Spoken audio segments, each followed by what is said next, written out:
Namaste, hi everyone. So, in the yesterday class, we have discussed about the codominance and then multiple alleles and then pleiotropism. So, today we are going to discuss about such interactions. Especially, we have discussed these interactions as the genic interactions.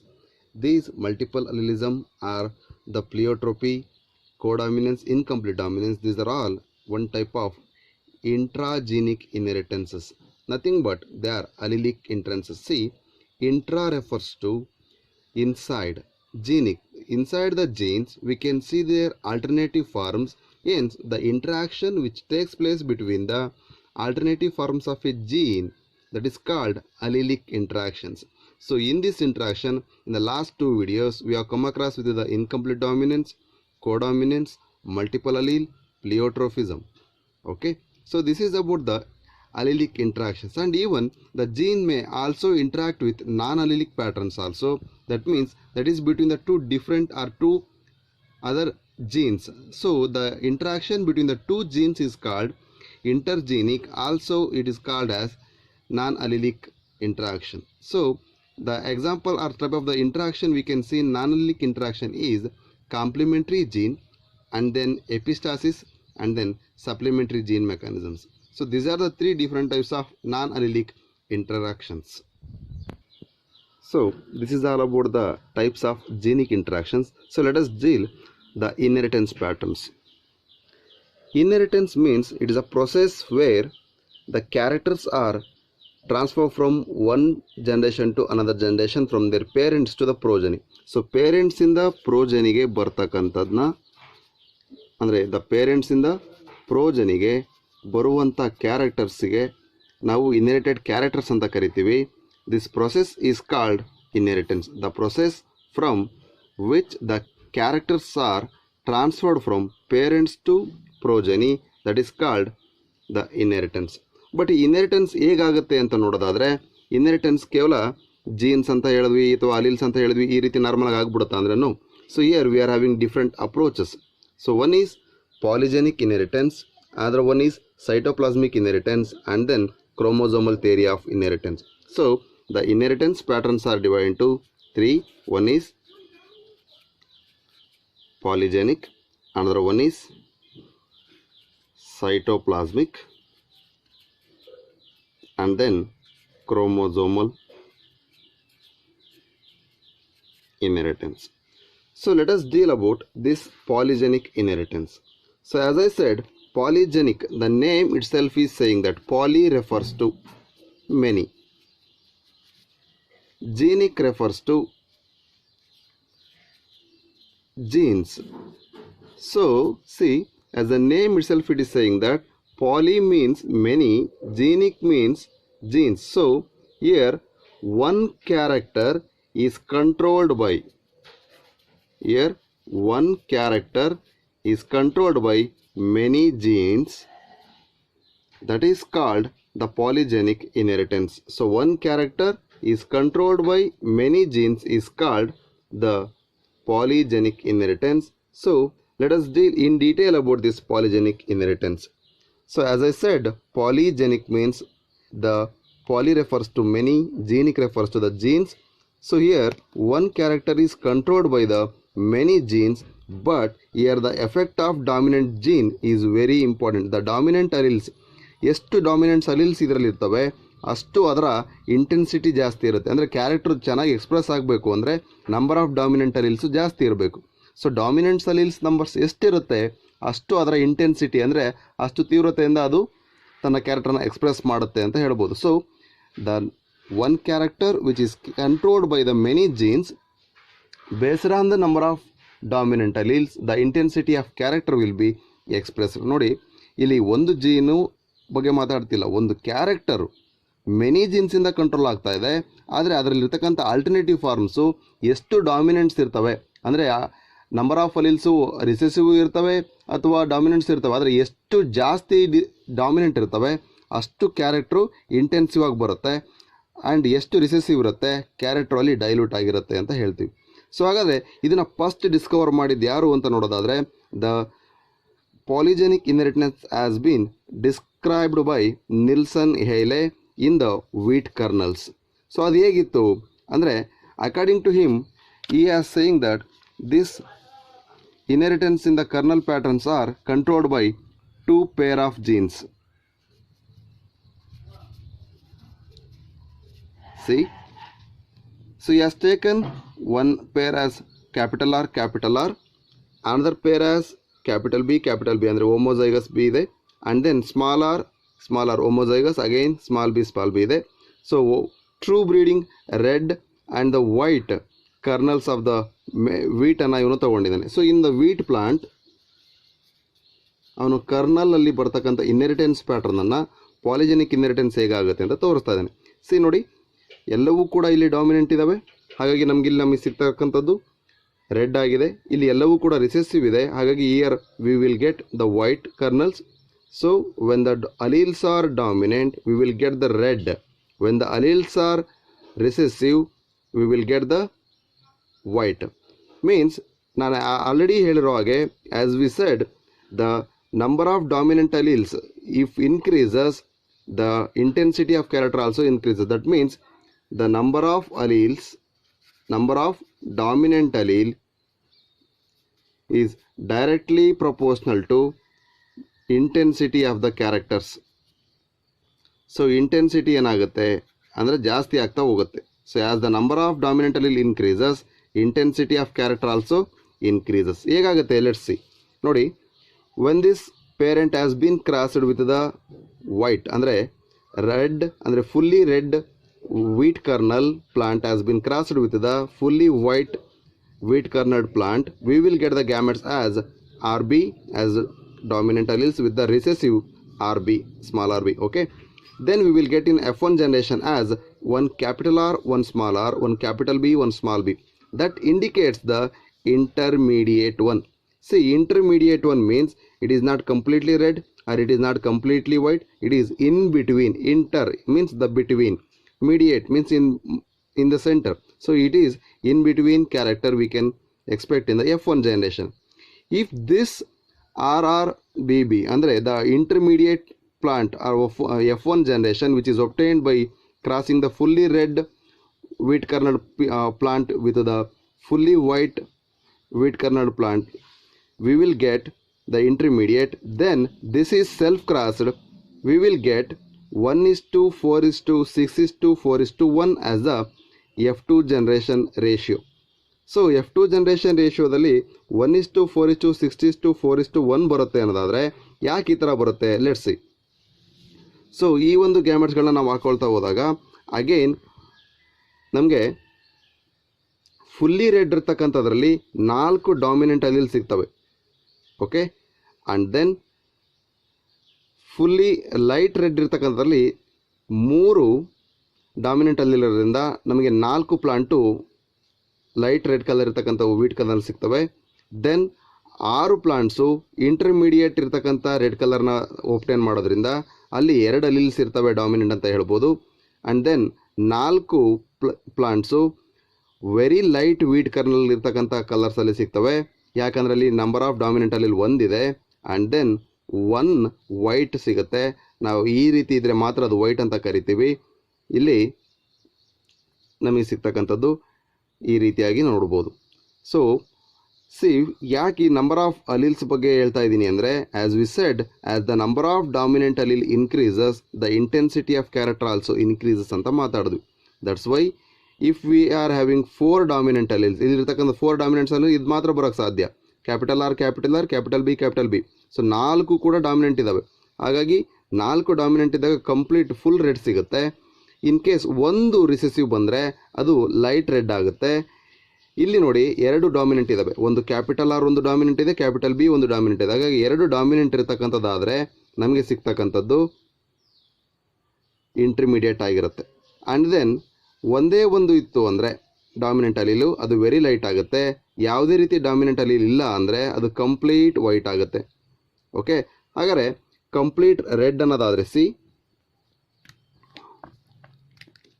So complete ಈಗ ಬರ್ತಕ್ಕಂಥ ಈಗ ನಾವು ಮಾಡಿರೋದು self crossing ಮಾಡೋದಾದರೆ ಈ ಗ್ಯಾಮೆಟ್ಸಲ್ಲಿ ಒಂದು capital R B ಬರುತ್ತೆ ಅಥವಾ ಕ್ಯಾಪಿಟಲ್ ಆರ್ ಸ್ಮಾಲ್ ಬಿ ಬರುತ್ತೆ.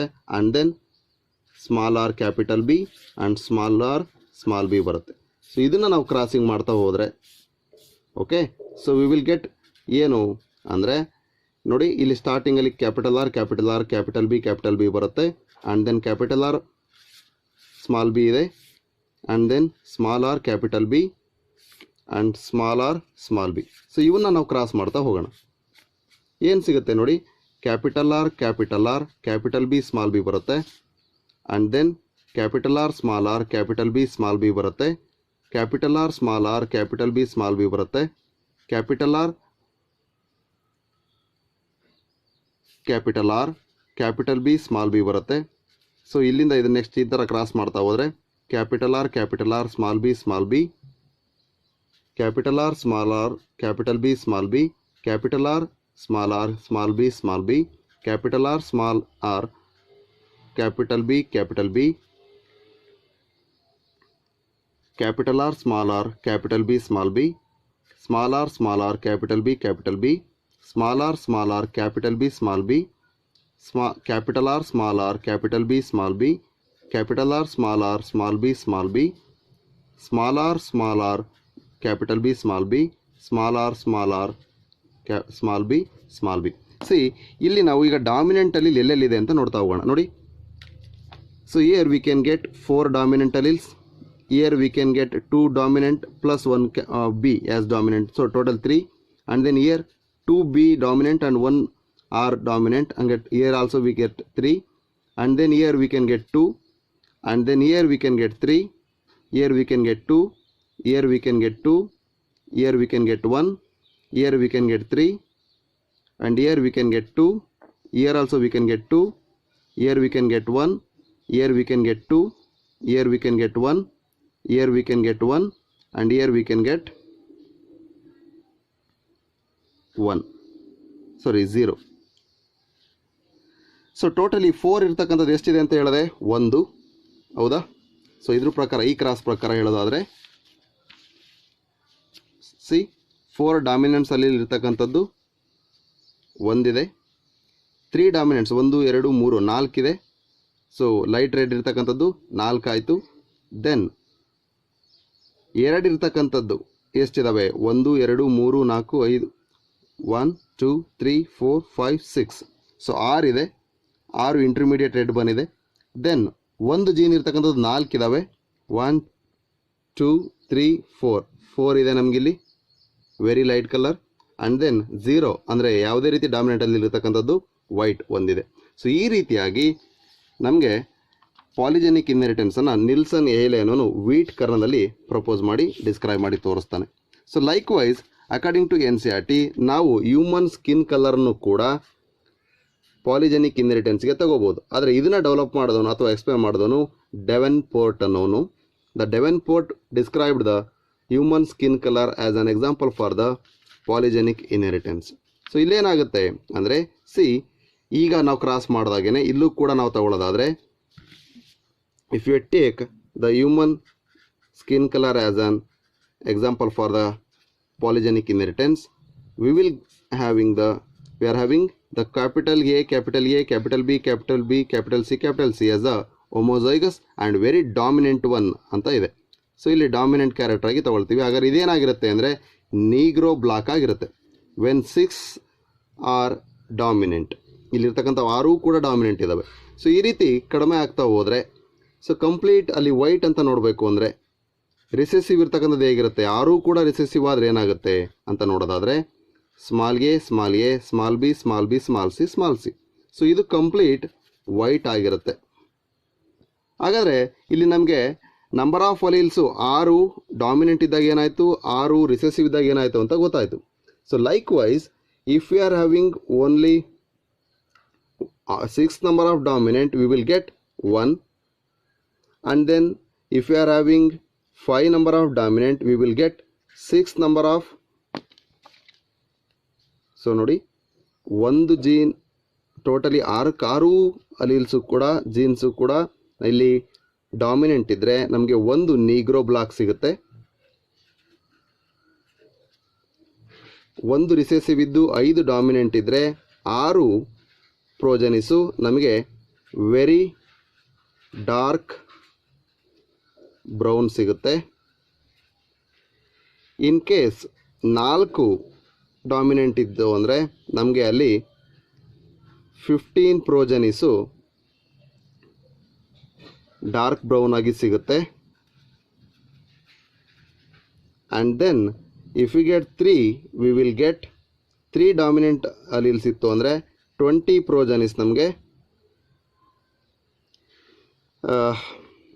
ಮುಲೆಟೋ ಅಂತ ಕರಿತೀವಿ, ಅಂದರೆ ಇಂಟರ್ಮೀಡಿಯೇಟ್ ಬ್ರೌನ್ ಅಂತ ಅರ್ಥ. Mulatto is nothing but intermediate brown ಅಂತ ಅರ್ಥ. ನೆಕ್ಸ್ಟ್ 2 ಅಲೀಲ್ಸ್ ಡಾಮಿನೆಂಟ್ ಇತ್ತು ಅಂದರೆ ವಿ ವಿಲ್ ಗೆಟ್ 15. ಇದನ್ನು ನಾವು ಲೈಟ್ ಬ್ರೌನ್ ಅಂತ ಕರಿಬೋದು. 15 ಪ್ರೋಜನೀಸು ಲೈಟ್ ಬ್ರೌನ್ ಬರ್ತವೆ. ಆ್ಯಂಡ್ ದೆನ್ 1 ಅಲೀಲು ಡಾಮಿನೆಂಟ್ ಇದ್ದರೆ ಅಲ್ಲಿ ನಮಗೆ 6 ಪ್ರೋಜನೀಸು ವೆರಿ ಲೈಟ್ ಇರ್ತಕ್ಕಂಥವು ಬರ್ತವೆ, ವೆರಿ ಲೈಟ್ ಬ್ರೌನ್ ಇರ್ತವೆ. ಆ್ಯಂಡ್ ದೆನ್ ಯಾವುದೇ ರೀತಿಯ ಡಾಮಿನೆಂಟ್ ಅಲೀಲ್ ಇಲ್ಲ ಅಂದರೆ ಅಲ್ಲಿ ನಮಗೆ ವೈಟ್ ಬರುತ್ತೆ. ಅದು ವೈಟ್ ಅನ್ನೋದು 1 ಪ್ರೋಜನಿ ಬಂದಿರುತ್ತೆ. ಸೊ ನೋಡಿ, ಡಾಮಿನೆಂಟ್ 6 ಇದ್ದಾಗ ಹ್ಯೂಮನ್ ಸ್ಕಿನ್ ಕಲರಲ್ಲಿ ಬಂದಿರತಕ್ಕಂಥದ್ದು ಎಲ್ಲದೂ ಕೂಡ 3 ಪೇರ್ ಆಫ್ ಜೀನ್ಸ್ ಇದ್ದಾವೆ. So 6 genes are dominant means we will get negro black. And then 6 genes are recessive means we will get the white. If 5 genes are dominant we will get 6 progenies as very dark brown. If we get 4 dominant alleles in the progeny we will get 15 number of progenies as a dark brown. If we are having the 3 dominant genes we will get 20 number of mulatto or intermediate brown in the progenies. And if we are having the 2 dominant allele in the progeny we will get 15 number of light brown progenies. And if you get 1 number of dominant gene we will get 6 number of progenies having the very light brown color. And if you are not having any of the dominant gene it is having the character called white, which is only 1 as we are seen in the color of human skin. So these are the 2 examples we can see in the polygenic inheritance. So here we can see the graph where we have shown the color of human skin versus in the x-axis and then the frequencies in the y-axis. The frequencies means here we have taken the 3 genes means that is a tri-hybrid cross. So trigenic ಇನ್ಹೆರಿಟೆನ್ಸ್ನ ನೋಡ್ಬೋದು. Trigenic ಇನ್ಹೆರಿಟೆನ್ಸಲ್ಲಿ total ನಮಗೆ ಬರ್ತಕ್ಕಂಥ progenies 64 ಆಗಿರ್ತವೆ. Out of 64 progenies we are having only 1 as the recessive 1 and then 1 as the dark 1. So ಇಲ್ಲಿ ನಮಗೆ total ಏನು ಸಿಗಿದೆ ಅಂತ ನೋಡ್ತಾ ಹೋಗೋಣ. ಸೊ 1 ಡಾಮಿನೆಂಟ್ ಡಾರ್ಕ್ ಇದೆ, ದಟ್ ಈಸ್ ದ ನೀಗ್ರೋ ಅಂತ ಹೇಳಿದ್ವಿ ಇದನ್ನ. ಆ್ಯಂಡ್ ದೆನ್ 6 ವೆರಿ, ಇಲ್ಲಿರ್ತಕ್ಕಂಥ 6 very dark brown. And this one is 15 dark brown ಅನ್ನು ತೋರಿಸ್ತೀವಿ. ಇದು ವೆರಿ ಡಾರ್ಕ್ ಬ್ರೌನ್, ಇದು ನೀಗ್ರೋ ಬ್ಲಾಕ್ ಅಂತ ಕರೆದ್ವಿ. So 1 is negro black and then 6 are very dark brown and then this 15 are dark brown, and this one is the intermediate one. This intermediate one is having or the mulatto anta ಏನು ಕರಿತೀವಿ. This mulatto or intermediate brown is 20 in number. See, and then the same the number of dominant alleles are goes on decreasing again. So we will get the progenies as 15 light browned one. This 15 is light browned one, and then the 6 again is very light brown, and 1 is the 0 number of dominant allele ಇರೋದ್ರಿಂದ 1 plant ಅನ್ನು ನಾವು white ತಗೊಳ್ತೀವಿ. So we will get 1 white, 1 negro black, 6 dark brown, 6 very light brown, very next 15 dark brown, 15 light brown, and intermediate 20. So total 1 plus 6 plus 15 plus 20 plus 15 plus 6 plus 1 is equal to, we will get 64 progenies. So out of that 1 black, negro black, and 1 white, and then 6 very dark brown, 6 very light brown, and then 15 dark brown, 15 very light brown, and then we will get 15 very light brown, and then 20 intermediate brown colors. So this is the graphical representation of the frequencies. How can we get in the presence of different number of alleles, especially dominant or the recessive, we will get the different types of patterns in the progenies we were seeing in the graph as just I explained. So this is about the one type of inheritance of the genes called the polygenic inheritance. So next we are moving towards the cytoplasmic inheritance. So name itself saying that cyto means cell, plasma means the fluidic content which is present in the cell is called cytoplasma. This is a very important thing for a cell to be in a living condition. This cytoplasma is involving in the transfer of characters from parents to progeny for several generations. So that inheritance is called cytoplasmic inheritance. So this cytoplasmic inheritance is carried out through the cytogenes or through the cytoplasma. So we just knew about the cytoplasma, means that is a fluidic content which is present in the cell to helpful in the performing all the functions of the cell through carrying some of the organelles. But what is this cytogene? Cytogene is nothing but name itself saying that cyto refers to cell, gene which is present in this cell. The cytoplasmical irtakanta gene the gene which is present in the cytoplasma is called cytogene. This cytogene can also be known as plasmogene because the gene which is present in the cytoplasma ಪ್ಲಾಸ್ಮಾದಲ್ಲಿರೋದ್ರಿಂದ ಅದನ್ನು ನಾವು plasmogene ಅಂತ ಕೂಡ ಕರಿಬೋದು. That is especially outer the nucleus. ಹಾಗಾಗಿ the cytogene or plasmogene both are nothing but extra nuclear gene. See, we are discussing about this cytoplasmic inheritance. Cytoplasmic inheritance means cyto refers to the, as I said, cell. Gene refers to the gene which is present inside the, it is an hereditary particle which is present inside the cytoplasma. That's why the cytoplasmic inheritance is a pattern of inheritance carried out through the cytogene or through the cytoplasma. So ಹಾಗಾದರೆ what is this cytogene ಅನ್ನೋದಾದರೆ, as I said, the gene which is present in the cytoplasma, that is called cytogene. This cytogene is present in the cytoplasma, that ಪ್ಲಾಸ್ಮಾದಲ್ಲಿರೋದ್ರಿಂದ we are also naming it as a plasmogene, but it is always present. cytoplasma ಅಂದರೆ ನಾವು ನ್ಯೂಕ್ಲಿಯಸ್ಸಿನ ಹೊರಗಡೆ ಇರೋದು ಅಂತ ಹೇಳ್ತೀವಿ, ಯಾಕೆಂದರೆ nucleus ಒಳಗಡೆ ಇರತಕ್ಕಂಥ ಪ್ಲಾಸ್ಮಾಗೆ ನ್ಯೂಕ್ಲಿಯೋಪ್ಲಾಸ್ಮಾ ಅಂತ ಕರಿತೀವಿ. ಬಟ್ ಇದು ನ್ಯೂಕ್ಲಿಯೋಪ್ಲಾಸ್ಮಾದಿಂದ ಹೊರಗಿರೋದ್ರಿಂದ ಇದನ್ನು ನಾವು ಎಕ್ಸ್ಟ್ರಾ ನ್ಯೂಕ್ಲಿಯರ್ ಜೀನ್ ಅಂತ ಕೂಡ ಕರಿಬೋದು. ಸೊ ಇದ್ರ ಬೇಸಿಸ್ ಮೇಲೆ ಇಲ್ಲಿ ಸೈಟೋಪ್ಲಾಸ್ಮಿಕ್ ಇನ್ಹೆರಿಟೆನ್ಸ್ ಹೇಗಾಗ್ತಾ ಇದೆ ಅಂದರೆ, ನಾವೇನು ಮೆಂಡೇಲಿನಲ್ಲಿ ಫ್ಯಾಕ್ಟರ್ಸ್ ಮೂಲಕ ಇನ್ಹೆರಿಟೆನ್ಸ್ ಆಗುತ್ತೆ ಅಂತ ಕರೆದ್ವಿ, ಅದೇ ರೀತಿ ಇಲ್ಲಿ ಪ್ಲಾಸ್ಮೋನ್ಸ್ ಅಂತ ಕರೀತಾರೆ. ಸೊ ಪ್ಲಾಸ್ಮೋನ್ಸ್ ಅಂದರೆ they are nothing but the total cytogenes. So plasmones nothing but total cytogenes. ನಾನು ಈಗೇನು ಹೇಳಿದೆ, cytogenes ಅಂದರೆ the genes which are present in the cytoplasma. So total cytogenes ಅಂತ ಏನಿರುತ್ತೆ ಅದನ್ನು ನಾವು ಪ್ಲಾಸ್ಮೋನ್ ಅಂತ ಕರಿತೀವಿ. ಈ ಪ್ಲಾಸ್ಮೋನ್ ಬೇಸ್ ಜೊತೆಗೆ ಕ್ಯಾರಿಯೋಜೀನ್ ಅಂದರೆ ನ್ಯೂಕ್ಲಿಯಸಲ್ಲಿ ಇರ್ತಕ್ಕಂಥ ಜೀನ್ಸು ಕೂಡ ಇನ್ಹೆರಿಟೆನ್ಸ್ ಆಗ್ತವೆ. ಆದರೆ ಇಲ್ಲಿ ನಮಗೆ ಮೇನಾಗಿ ಬೇಕಾಗಿರೋದು ಸೈಟೋಪ್ಲಾಸ್ಮಿಕ್ ಇನ್ಹೆರಿಟೆನ್ಸ್ ಆಗಿರೋದ್ರಿಂದ ಸೈಟೋಜೀನ್ಸ್ ಟೋಟಲ್ ಏನಿರುತ್ತೆ ಅಂದರೆ ಪ್ಲಾಸ್ಮೋನ್ಸ್ ಬೇಸಿಸ್ ಮೇಲೆ ಸೈಟೋಪ್ಲಾಸ್ಮಾ ಇನ್ಹೆರಿಟೆನ್ಸನ್ನು ತೋರಿಸುತ್ತೆ. ಎಸ್ಪೆಷಲಿ ದಿಸ್ ಸೈಟೋಪ್ಲಾಸ್ಮಿಕ್ ಇನ್ಹೆರಿಟೆನ್ಸ್ ಯಾವುದ್ರ ಮೂಲಕ ಆಗುತ್ತೆ ಅಂದರೆ it is through female. So female inheritance ಅಂತ ಕೂಡ ಇದನ್ನು ನಾವು ಕರಿತೀವಿ. ಬಿಕಾಸ್ ಏನು ಈ ಫೀಮೇಲ್ ಇನ್ಹೆರಿಟೆನ್ಸ್ ಅಂತ ಕರಿತಿದ್ವಿ ಅಂದರೆ, ಇಲ್ಲಿ ನಾವು ಗ್ಯಾಮೆಟ್ಸ್ ಫಾರ್ಮೇಷನ್ ಆಗೋ ಟೈಮಲ್ಲಿ ನೋಡ್ಬೋದು, ಯಾವುದಾದ್ರು ಪ್ಲಾಂಟ್ಸಲ್ಲಾಗಿರ್ಬೋದು, the gametes of male and ಫೀಮೇಲ್ಗೆ ಕಂಪೇರ್ ಮಾಡಿದ್ರೆ in the male we can see less cytoplasma in the gametes, but whereas in the female we can see more cytoplasma. So female ಅಲ್ಲಿ cytoplasma ಜಾಸ್ತಿ ಇರುತ್ತೆ, ಮೇಲ್ ಅಲ್ಲಿ cytoplasma ಕಡಿಮೆ ಇರುತ್ತೆ. So ಮೇಲಲ್ಲಿ cytoplasma ಕಡಿಮೆ ಇರೋದ್ರಿಂದ ಅಲ್ಲೇನಾಗುತ್ತೆ ಅಂದರೆ ಕ್ಯಾರಿಯೋಜೀನು ತನ್ನ ಕ್ಯಾರೆಕ್ಟರ್ನ ಎಕ್ಸ್ಪ್ರೆಸ್ ಮಾಡುತ್ತೆ, ಸೈಟೋಜೀನಲ್ಲಿ ಕಡಿಮೆ ಇರೋದ್ರಿಂದ ಯಾವುದೇ ರೀತಿ ಇನ್ಹೆರಿಟೆನ್ಸನ್ನು ತೋರಿಸಲ್ಲ. So, because of the less content of cytoplasma, male expresses the karyogenic inheritance, whereas the female having the more content of the cytoplasma, which inherits the cytogenes and these plasmones. Hence, this female inheritance of plasmones or the cytogene is called as maternal inheritance. So, ಇದನ್ನು ನಾವೇನಂತ ಕರಿಬೋದು, maternal inheritance ಅಂತ ಕರಿತೀವಿ. Maternal ಅಂದರೆ ತಾಯಿಯಿಂದ ಬರ್ತಕ್ಕಂಥದ್ದು, maternal inheritance ಅಂತ ಕರಿತೀವಿ, ಅಂದರೆ ಫೀಮೇಲ್ ಪಾರ್ಟಿಂದ ಬರ್ತಕ್ಕಂಥದ್ದು. So through this we can C the cytoplasmic inheritance is also nothing but the maternal inheritance ಅಂತ ಕರಿತೀವಿ. ಸೊ ಇದಕ್ಕೆ ಎಕ್ಸಾಂಪಲ್ಸ್ ಆಗಿ ನೋಡೋದಾದರೆ V can C the plastid inheritance in the Mirabilis jalapa, or even we can see the male sterility in maize and then albinism. But this maternal inheritance ಅಂತ ನಾವು ವರ್ಡನ್ನು already first year biology ಒಳಗಡೆ ಕೇಳಿದ್ದೀವಿ.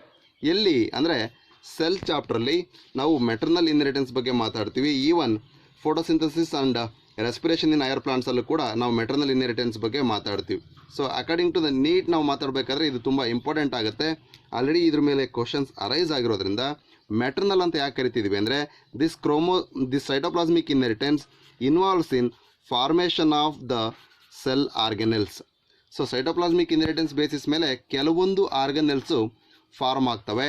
That's why the synthesis of some organelles based on the cytoplasma is called the organellar inheritance ಅಂತ ಕರಿತೀವಿ. Organellar inheritance. ಯಾಕೆ organellar inheritance ಅಂತ ಕರಿತಾ ಇದ್ದೀವಿ? Why we are calling the cytoplasmic inheritance as organellar inheritance ಅಂತ ಅಂದರೆ this cytoplasma is leading to the formation of some ಆರ್ಗನೆಲ್ಸ್, especially mitochondria and chloroplast. So these are the two important organelles in the cell we can see, because these mitochondria and the chloroplast very important cell organelles which are formed by the inheritance of cytoplasma. That's why this mitochondria is having maternal inheritance and this chloroplast is also having the maternal inheritance. Either maternal inheritance basis mele and this mitochondria and chloroplast ide concept basis mele we can see the lot of questions in the previous years of NEET and AIPMTs.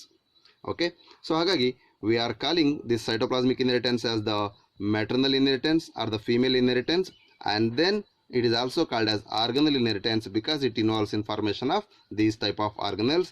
So we are having some of the examples called the plastid inheritance, as just I said, chloroplast, the Mirabilis jalapadalli nodabodu, and then the male sterility in maize, but it is one of the lethality. So hence the plant which is lasting the plastid will doesn't continue its life. In early condition only it will die off, and the albinism in the plant, that means pigments are not present. So that's why this is also one of the lethality. So we can see this type of different examples in the cytoplasmic inheritance. So this is very important on the concept of the NEET. Okay, so moving forward to another and very important type of the inheritance study, that is the chromosomal inheritance. That's the chromosomal theory of inheritance. As we discussed, the chromosomal theory of inheritance na yake propose ಮಾಡ್ತಾರೆ, why the chromosomal theory of inheritance ಬಂತು ಅಂದರೆ the Mendel failed to explain the physical appearance and physical presence of the genes or the factors, and then he doesn't explain how they are carrying the information. He doesn't give the complete information, and at that time the subordinates are the overall the people, especially the scientific region ಇರತಕ್ಕಂಥ peoples ಏನು ಮಾಡ್ತಾರೆ ಅಂದರೆ mathematical ಕಾನ್ಸೆಪ್ಟ್ಸನ್ನು biological concepts explain ಮಾಡಲಿಕ್ಕೆ use ಮಾಡ್ತಿರೋದನ್ನು ಒಪ್ಪಲ್ಲ. They doesn't agreed to the interference of the mathematical explanation for the inheritance patterns of the genes or whatever the factors called by the Mendel. That's why at that time that was not published even, and that is not having the microscopes also. ಹಾಗಾಗಿ microscope ಇರಲಿಲ್ಲ, and then mathematical ಕಾನ್ಸೆಪ್ಟ್ಸ್ನ biological ಕಾನ್ಸೆಪ್ಟ್ನ explain ಮಾಡಲಿಕ್ಕೆ use ಮಾಡ್ದ. So mathematics ಮೂಲಕ biological ಕಾನ್ಸೆಪ್ಟ್ಸ್ನ explain ಮಾಡ್ದ, but ಇದು ಥಿಯರಿಟಿಕಲಿ ಅಂತ ಅನ್ನಿಸ್ತು ಭಾಳಷ್ಟು ಜನಕ್ಕೆ. ಆ್ಯಂಡ್ ದೆನ್ ಅವನು ಹೇಳಿದಂಥ ಥಿಯರಿಗಳಿಗೆ ಅಥವಾ ಪ್ರಿನ್ಸಿಪಲ್ಗಳಿಗೆ ಪ್ರಾಕ್ಟಿಕಲ್ ಎಕ್ಸ್ಪ್ಲನೇಷನನ್ನು ಕೊಡಲಿಲ್ಲ. ಫ್ಯಾಕ್ಟರ್ಸ್ ಅಂದರೆ ಇರುತ್ತೆ ಅಂತ ಹೇಳ್ದ, ಆ ಫ್ಯಾಕ್ಟರ್ಸ್ನ ಫಿಸಿಕಲ್ ಅಪಿಯರೆನ್ಸ್ ಹೇಗಿರುತ್ತೆ, ಅವು ಹೇಗೆ ಇನ್ಹೆರಿಟೆನ್ಸ್ ಆಗುತ್ತೆ ಅಂತ ಹೇಳಿಲ್ಲ. ದಟ್ಸ್ ವೈ ಈ ಒಂದು ಮೆಂಡೆಲಿಯನ್ ಪ್ರಿನ್ಸಿಪಲ್ಸ್ನ Correns, De Vries and von Tschermak rediscover ಮಾಡ್ತಾರೆ in 1900. So De Vries, Correns and von Tschermak rediscovered the Mendelian principles because Mendel failed to give the complete evidences for that at the earlier time. Hence, after the period of developing the microscopy or during the microscopic period of development, we are able to see the cellular structures, especially their mechanisms, as the microscopic is in getting developed. So, cell division has been studied by the contributions of the microscopic researchers. So microscopy increase ಆಗ್ತಾ ಹೋದಾಗೆ ಮೈಕ್ರೋಸ್ಕೋಪಿಯಲ್ಲಿ ಒಳ್ಳೆ ಮ್ಯಾಗ್ನಿಫಿಕೇಷನ್ಸ್ನ ನಾವು ತಗೊಳ್ತಾ ಹೋದಾಗೆ ನಮಗೆ cell division patterns ತನಕನೂ ಕೂಡ observe ಮಾಡಲಿಕ್ಕೆ ಸ್ಟಾರ್ಟ್ ಆಯಿತು.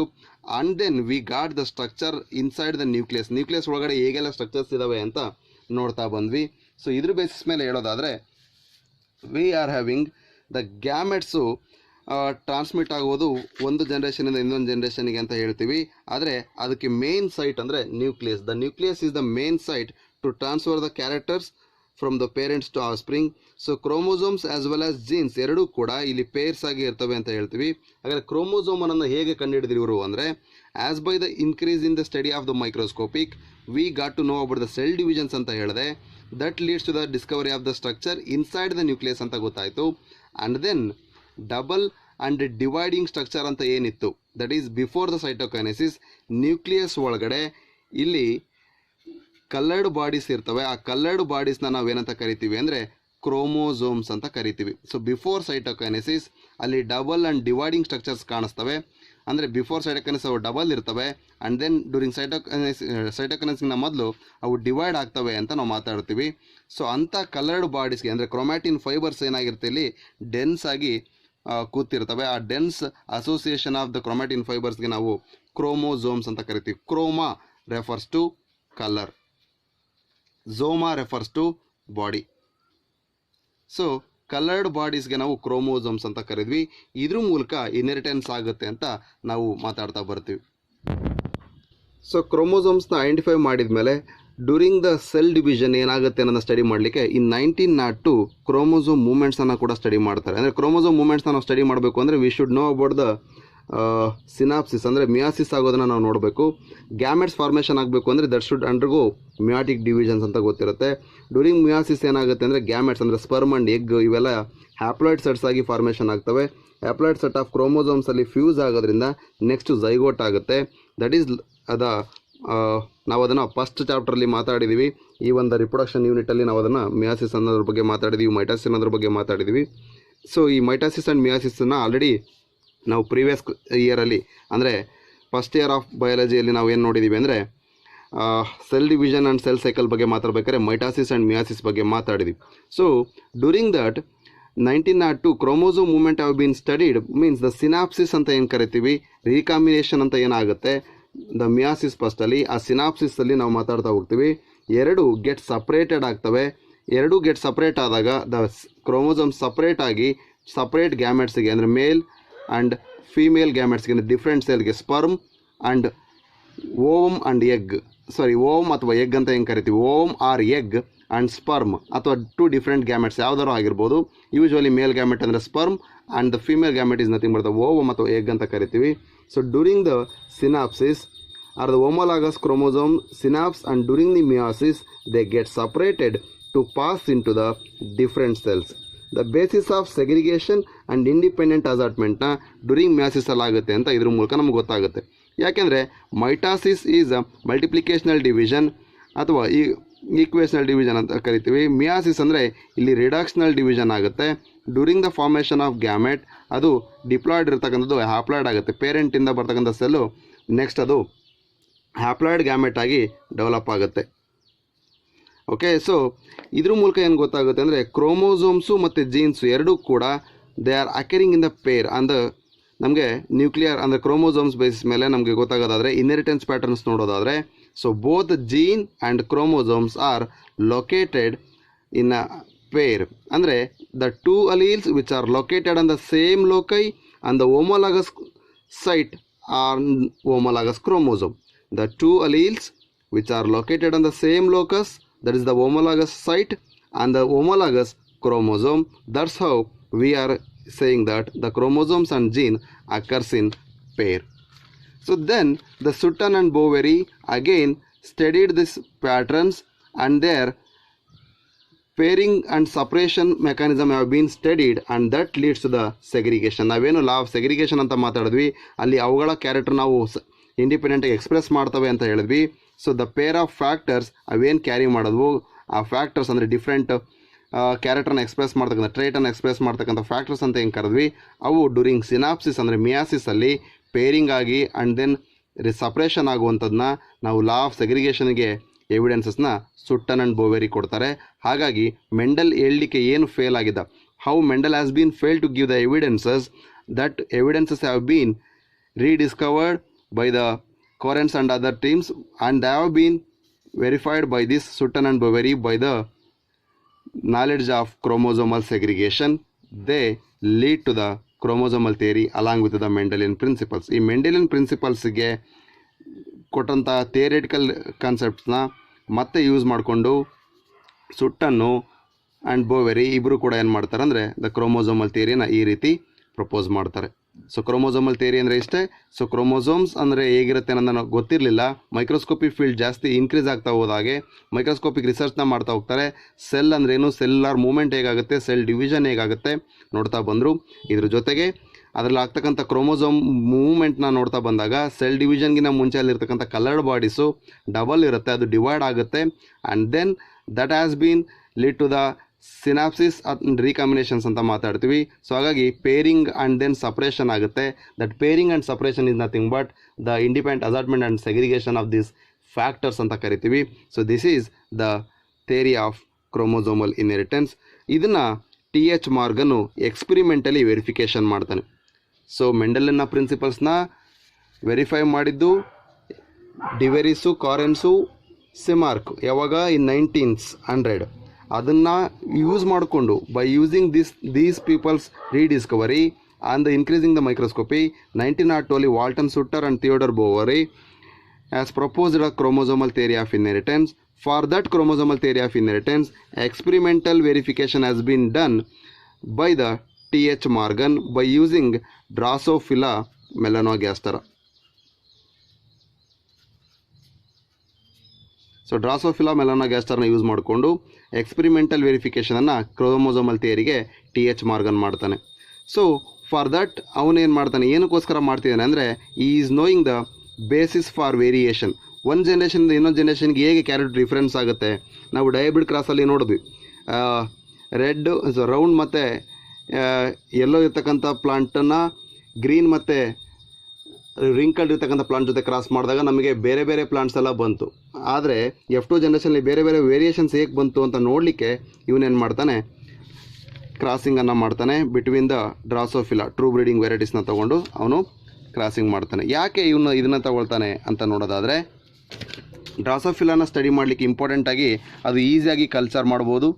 It can be grown on simple artificial medium in the lab. ಅದು main important. Why we are selecting the Drosophila melanogaster for the verification of the chromosomal theory ಅಂದರೆ TH Morgan has selected this fruit fly ಅಂತ ಹೆಂಗೆ ಕರಿತೀವಿ. The Drosophila melanogaster is having the very short life span, about 2 weeks life ಸೈಕಲನ್ನು ಇದು ಹೊಂದಿದೆ. And then one mating it can give rise to the large number of fruit flies, and then it is very easy to clearly differentiate the sexes. Male here we can see the male as the smaller one and the female as the bigger one in their size. That's how we can differentiate the fruit flies.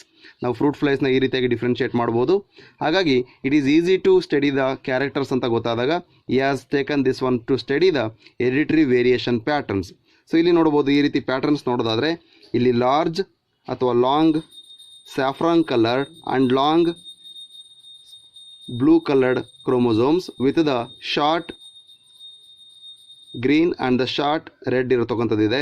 ಹಾಗಾದರೆ ಇಲ್ಲಿ meiosis first of ಅನಾಫೇಸಲ್ಲಿ ಏನಾಗುತ್ತೆ, what happens in the meiosis first of anaphase ಅಂದರೆ we can see in the first possibility as the long saffron with the green short ಇದೆ and the long blue with the short red ಇದೆ. In the meiosis second, the centromere has been divided. Ultimately, we can see the individuals during the anaphase of the second.